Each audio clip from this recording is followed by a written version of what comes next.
যে বা যারা আপনার সাথে অন্য কারোর নিন্দা করে বা অন্য কারোর সম্পর্কে কোনো মন্দ কথা বলে, খারাপ কথা বলে, বিশ্বাস করেন মানে এটা আমি আগে এত কিছু বুঝতাম না, কিন্তু দিন দিন বড় হওয়ার সাথে সাথে, বয়স হওয়ার সাথে সাথে এগুলো বুঝতেছি বা শিখতেছি। আগে এসব বুঝতামই না, কারণ আমি নিজেই মানুষের কাছে নিজের একদম উজাড় করে দিতাম, মানে সব পেটের সব কথা বলে দিতাম বা খুব ফ্রি হয়ে যাইতাম। এখন আস্তে আস্তে বড় হওয়ার সাথে সাথে এগুলো শিখতেছি আর নিজের সংযত করার চেষ্টা করতেছি যে সবাইরে এত আপন ভাবতে নাই। মানে যে বা যারা আপনার সাথে অন্যের নিন্দা করবে, একদম মানে এটা শিওর থাকেন সে অন্যের সাথে আপনার মন্দও করবে।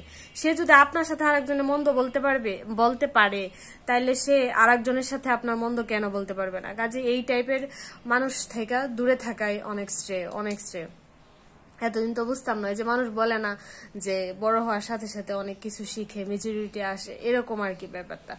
তো ইদানিং তো এই টাইপের মানুষের দুনিয়াটা ভরা, অনেক এই টাইপের মানুষ আমাদের আশেপাশে, নিজের ঘরে, তারপর হচ্ছে যে ফ্রেন্ড সার্কেলের মধ্যে, নিজের রিলেটিভসদের মধ্যে এই টাইপের মানুষ অনেক আছে, অনেক।